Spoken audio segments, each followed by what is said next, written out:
Hey, what's going on? You know who it is. You know what it is. All right, you guys. Peep game. All right, you guys. Well, I wanted to run something by you. It's just something that I peeped out. You know, I'll be catching little things like this. That's just what I do. I don't know if that's my specialty or whatever the case, but I just be catching little certain things. So I wanted to run something by y'all that I seen. Okay, as you guys know,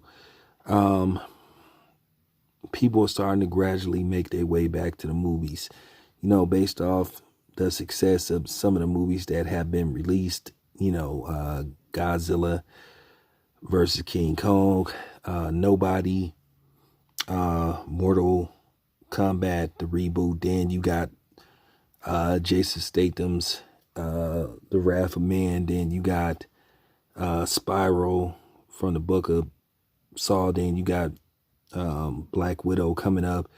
You have Fast and Furious coming up. So, you know, and then you got A Quiet Place, part 2 coming up, which that's part of this video that I wanted to bring to your attention about A Quiet Place and another movie, Top Gun, the sequel starring Tom Cruise. Basically, the movie that was damn near made 40 years ago. Keep in mind, Top Gun was made back in 1986. Okay, 1986. Some of y'all wasn't even born when Top Gun first came out. I remember that movie. I think I was in the 6th grade when that movie came out. I think I was going to Washington Elementary School in North Oakland. So, yeah. But nevertheless, the sequel, which had to get pushed back for obvious reasons, will hit the theaters, I think, in July. You heard December, but I think they pushed it up to July. But I want to talk about something. Now, as you guys know, Paramount Pictures put out Coming to America. They put out Without Remorse starring Michael B. Jordan. Then last year they sold this movie with Issa Rae called Lovebirds. They sold that to Netflix. But here go the funny part. Now, Paramount sold Coming to America, the sequel, for around $130 million to Amazon. I don't know how much they sold Without Remorse to Amazon for. But the funny part about it is, I mean, no sooner than like a week after Paramount said, hey, Coming to America, the sequel will only play in theaters. We're going to put it in theaters. Then a week later, you hear about the movie getting sold to Amazon. Now, the funny part about it is the sequel to Coming to America was highly successful. One of the most streamed movies in recent history. It's been the most streamed movie of 2021. Then you had the Michael B. Jordan film that just got released a couple of days ago, where he plays a Navy SEAL super soldier, and his character is based off a Tom Clancy novel. Now, in the book, the character is to believe to be white. And some people had a problem with Michael B. Jordan playing that character. But I think the movie will do good as far as streaming goes. And then you had A Quiet Place Part 2.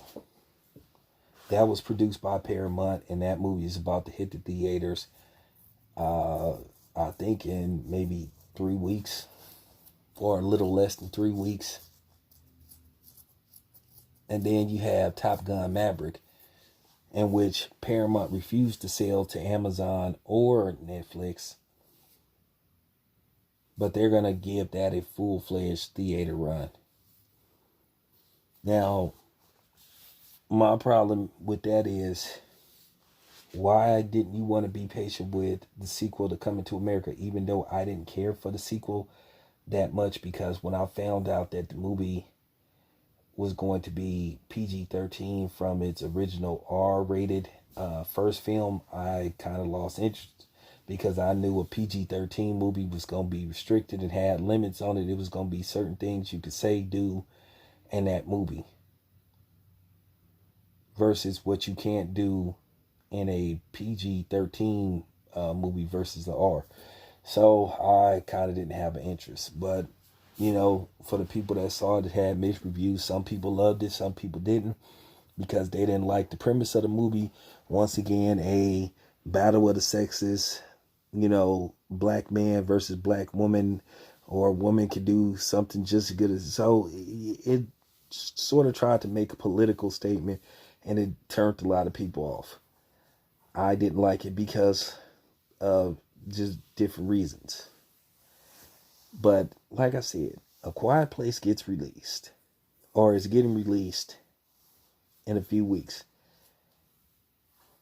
You didn't want to have any patience with Without Remorse or Coming to America 2. And you refused to sell Top Gun, the sequel. So why didn't you just, roll the dice with the sequel to Coming to America, and the same with Without Remorse? Why were you so impatient to dump those movies to, Amazon Prime? I'm just curious about that. I think most people know where I'm going with this.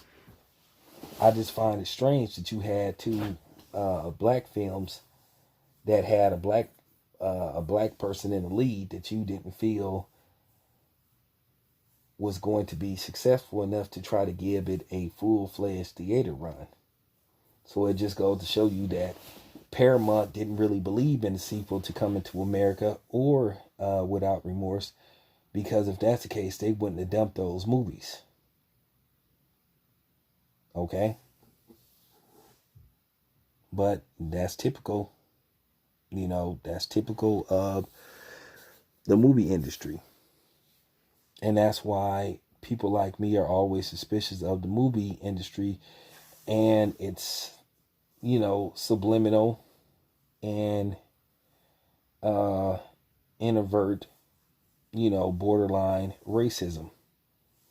And yeah, I am putting that out there. You didn't want to sell A Quiet Place. You didn't want to sell Maverick. But you gave up on the sequel to Coming to America and Without Remorse. So I just find that strange. So you guys be the judge. Is this something to what I'm saying? I think it is. This your boy Town Biz. I'm out.